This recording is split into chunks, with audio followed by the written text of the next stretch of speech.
Good afternoon and welcome to another live hangout on air with me, Fiona Catchpowle, in partly introducing my new 14-day Facebook Fit Challenge. If it's a tongue twister for me, I don't know how anybody else is supposed to cope with it. But one of the important things I talk about, as you all know, when I'm talking about Facebook, apart from my rule of three and networking business to business, it's about storytelling. And one of the cost of women ladies that I interviewed recently talks about storytelling as part of her daily public speaking academy. I'll just go straight in with that. It's the Public Speaking Academy that you have, isn't it? Good afternoon, Absolutely, Tina. yes. Hi, good afternoon. It's lovely to be here. And I probably need some lessons because that wasn't a very good introduction. No worries at all. I mean, but the thing is, though, one of the things that I teach, and this is true of any type of speaking, including storytelling, is the thing that people need to get their heads around is they don't have to be perfect. It does not have to be perfect. Do you know, most people can't relate to something that's perfect. And we actually like it when it's not perfect. Oh, you're there then. You are, absolutely. You are. And one of the things I tell people, if you're not from Britain, you know, you probably won't know what I'm talking about, but two of the best presenters, storytellers, broadcasters of current years is Ant Dec. They are amazing.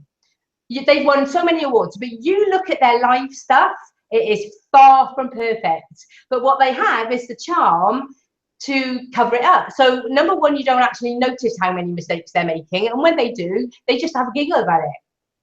Ah, okay, maybe that's why I get away with so much. And that's the key. If you don't get hung up, I mean, to be honest, most people who try and speak in public and tell their stories professionally, they come across more like they've got a broom stuck up their backside.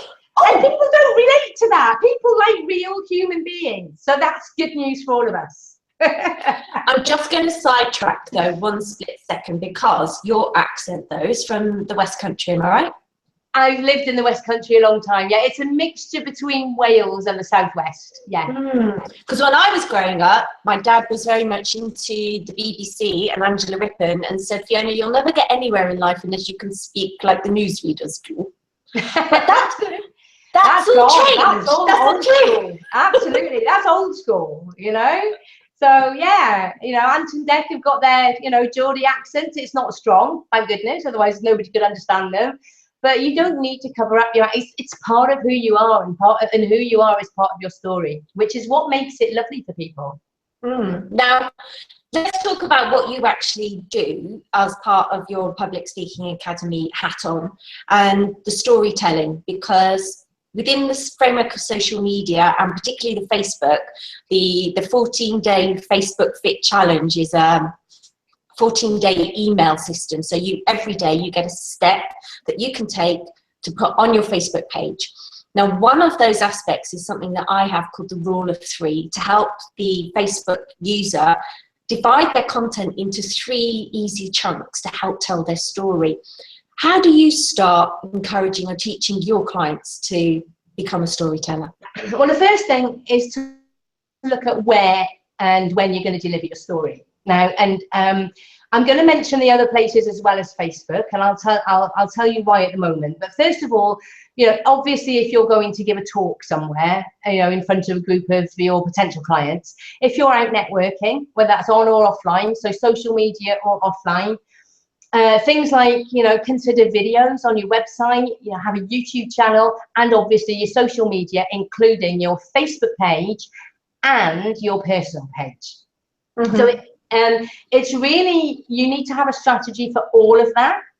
The second thing is how you tell your story, and you need to have a persona, if you like. What's the personality that you're going to project that is going to connect you with your target audience?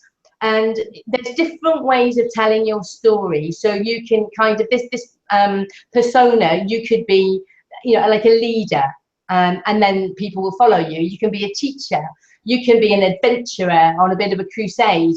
You can tell transformation stories. I did this. This is how I went from, you know, here to here. And there's lots of different ways. And what you need to do is work out which is going to be the best for you. You know, are you the reluctant hero? And what's finally, one of those? What's one of the those? reluctant hero is somebody traditionally, and a lot of my clients fall into this category. They don't like the spotlight, but they feel that their message is too important not to share with people. Okay. So for example, if you are shy of being in the spotlight, you're never going to come across as this hey, full of life character who's on stage strutting their stuff and being out there. It's just not the right personality, and if you try and be that, it's not going to work for you. So your persona needs to really fit with who you are, and this is really important. And there are lots to choose from, because one of the things that bugs me about some speaker trainers is they say this is how it should be. Well, no, we're all different. We have different stories, we have different messages, we're going to connect with different audiences, and you have to find your style that's going to work best for you. But so if I just interrupt, so it's like I talk about being yourself on Facebook and being your business, as it were, yourself. But it's the same sort of thing, but with the personality of your business. So the branded personality and which of these personas. And this brings me to the third thing. Sorry. They have to be in alignment.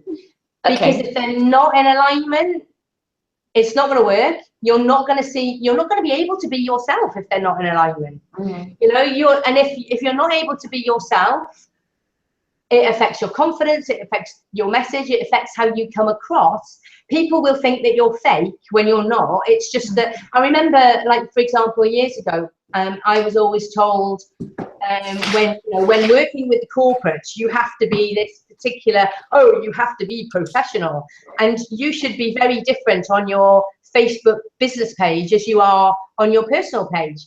No, actually, again, as we said before, maybe that was true 20, 30 years ago, but now people buy from people they know, like, and trust. I'm with you on that one. Absolutely. So you have to be, you have to have alignment between who you are personally, so that people can get to like you. And this is interesting because it's going to polarize people. Some people are not going to get you. That's fine. You probably would enjoy working with them anyway. You want to work with the people who get you, and you can have more transformation with those people. And it's funny because this was one of the reasons, like, I actually like working with entrepreneurs better than I do working with corporates, because the whole stuffy corporate world is not me. But now that doesn't mean to say I don't work in the corporate world, but when I do work in the corporate world, they've chosen me because of the way I am, and I don't actually bend anymore to fit in with an expectation. So for example, I am not somebody who's always highly polished, suited, booted, minding my P's and Q's and being like the old newsreader, because I've got too much of an exciting message to share. And I can't do that by being this corporate stiff. And that's not to say all corporates are like that, but some of them are. That's fine. I don't work with those people, and they can work with people who are more traditional, you know. Yes. And if I do go and work for corporate, don't expect me to wear a dress or a suit.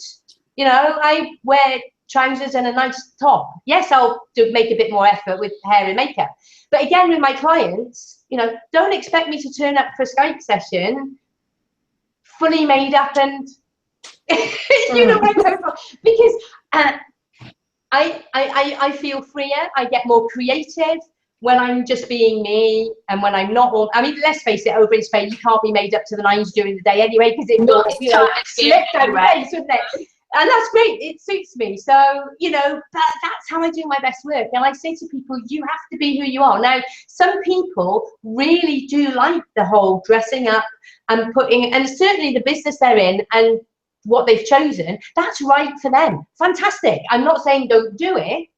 I'm saying do it if it fits your personality. Yeah. It's done. And the other thing is don't be afraid to tell your story and who you are. So, for example, I like having a lot of fun. And when I work with people, I like to have a lot of fun. Yeah. And I like to bring my personality. And I don't hide that. I freely, so I get my story across, and I like to have fun by sharing a million posts of me on the beach, me dancing. Salsa dancing. Absolutely, salsa dancing, and even salsa dancing in a beach towel. You know, this is who I am. This is part of my story. And you tell your story in subtle ways through all the different posts that you make on Facebook. And people will, you know, some people will look at me and they'll think, oh my God, I cannot learn from somebody who posts pictures of herself dressed in a beach towel on the beach. That's fine. You know, then there's others who are going to go, oh my God, that's my type of girl. You know, and that's the whole point. I learned a long time ago that you can't attract the right people to you by trying to please everybody.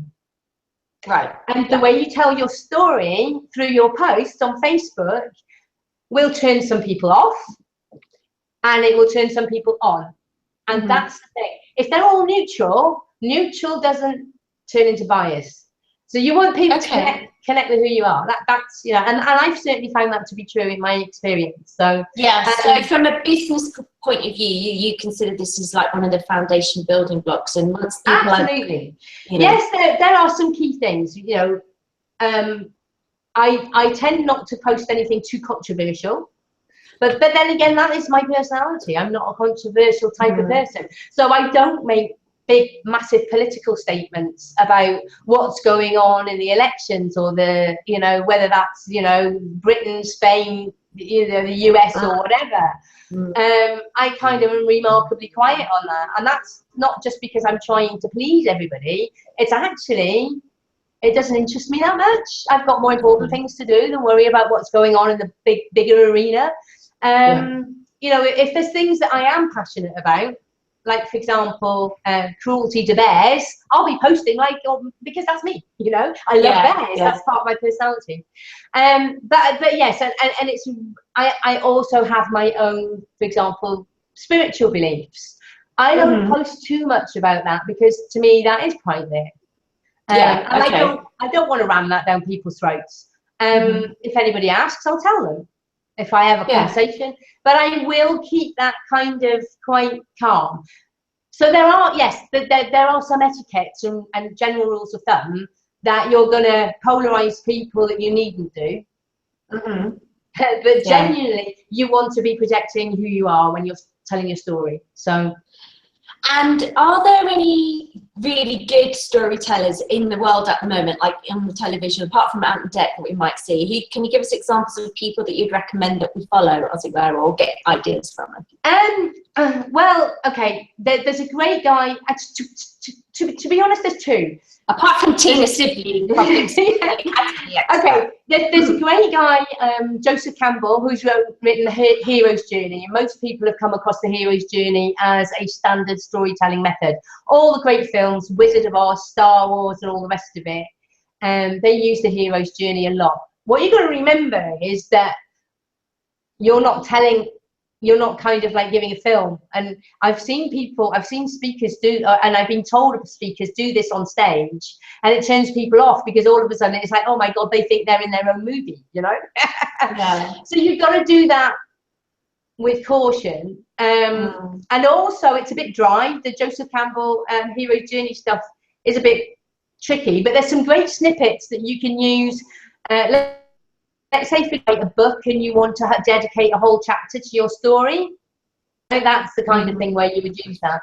There's another guy, a lot of what I've talked about, I mean, to be honest, I've studied storytelling a lot over the last 2 years. Nothing really leapt out at me, but I will share, there is one guy, fantastic. His name is Russell Brunson, and he's written a book called .com Secrets. Fantastic. And the storytelling stuff that he's got in there is fantastic, and I am really saying, yeah, this is it. This is the best I've seen. He's amazing. Yeah. But also your story can develop within your own Facebook page as well, because one of my students who had a gastro cafe bar here, who's now over in the UK, the lovely Lisa Gaffney, she hadn't realised the importance of continuing to tell the story on her page, even when she thought people weren't looking, because they would suddenly come and say, oh my God, the place looks lovely, or have you still got the fish and chips on, and she go, how do you know that? Because, oh, well, I'm following you on Facebook. Yeah, absolutely. It's the same with emails. I mean, I sometimes have got emails from people and I had no idea they were following me. You know, you just because people don't engage doesn't mean to say they're not watching. So sometimes it can feel a bit lonely, and it's the same with blogging. You know, people don't comment on blogs and all the rest of it, but you'll be surprised how many people read it, and all of this has got to be in alignment. You know, so okay. Well, you've given us a lot of food for thought there. I know we could continue, but maybe we'll break it down into chapters. And and then we will also be looking and following you on your Facebook page and your website. And you have a masterclass coming up soon, is that right? Yes, I'm going to be running a Speaking to Sell event in London in November. And I'm also got an ongoing kind of mastermind speakers group, which I run every month, which includes webinars, content webinars, one-to-one coaching with me as well. And it's just a very small group of only ladies at the moment. But one in the US, I've got a couple in the UK. It's a very small group. I've only just started doing it. So that's a kind of ongoing monthly thing as well. So we'll maybe doing one for my cyber heroes, and we'll slot something in. Absolutely. That would be brilliant. I'd love to do that. Okay, well, Tina, I'll tell you what, it's a refreshing change. Lovely to speak to you again. Yeah, you too. I look forward to seeing you again soon. Yes, and I look forward to meeting you at one of the meetups at some time. Yeah, in the flesh. Thanks for now. Bye-bye. All right, bye-bye.